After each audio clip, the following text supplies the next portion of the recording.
Welcome everyone to Kitchen Innovation, where you'll find new ways to cook traditional food, or any kind of food for that matter, through simple techniques, methods, recipes, cookware and appliances you may already have or been thinking about getting, and using them to their fullest potential at home to prepare and cook delicious meals, such as turning your pressure cooker into a personal pizza oven using an air fryer lid. There are many styles of air fryer lids that fit all of the different brands of electric pressure cookers with accessories to fit the cooking method you need. But this method uses the whole pot from top to bottom to cook a small personal pizza quickly and easily. First, we need to fashion a piece of heavy-duty foil, long enough to fit down inside the pot by cutting or folding the edges, and just wide enough to fit across the diameter of the bottom of the pot. We will need to make sure it is long enough to have flaps that can overlap the edges of the cooker. We can tuck the flaps during the cook as long as they can then be folded out afterwards. This allows the dough direct contact with the bottom of the pot for the highly conductible surface of the aluminum foil, so there is minimal heat loss, but it is still easily retractable. Turn on the cooker using the sear setting and let the pot and the foil heat up in the cooker while we prepare the dough for baking. Next, we will cut a piece of regular thin aluminum foil, sprayed with a cooking oil for the pizza to cook on.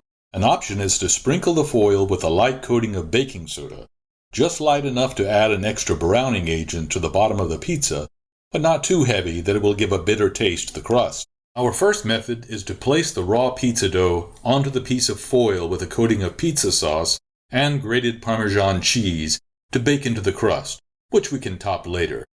We will then place the foiled dough onto the other foil we fashioned earlier, which has been heating in the pressure cooker for several minutes, and remove for placement of the dough. Now let's drop it in the pot using the handles of the heavy-duty foil. With the cooker still in the sear setting and the air fryer lid set on the highest temperature, let it cook for about 3 to 4 minutes until the crust starts to brown, showing spots of caramelization and the sauce is baked into the middle. Then, using the handles, we can easily remove it from the pot, using pot holders, being careful not to touch the hot rim of the pot with bare hands.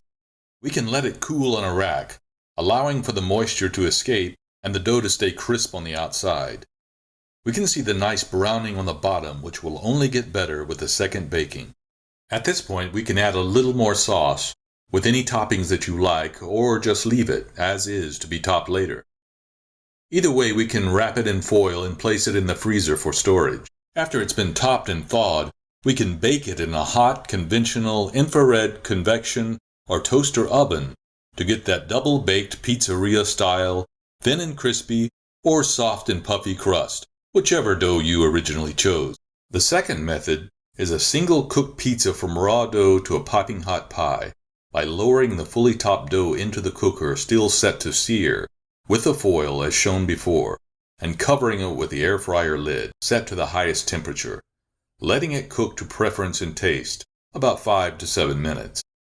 Once the toppings have cooked into the melted cheese, we can take it out and let it set on a rack for a few minutes to let the moisture escape and the crust dry to a crispy finish, to be eaten whole or cut into slices, any way you like it.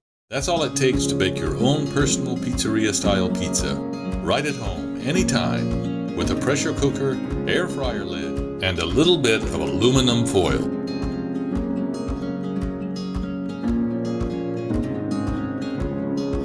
If you enjoyed this video, please like and subscribe and stay tuned for more Kitchen Innovation.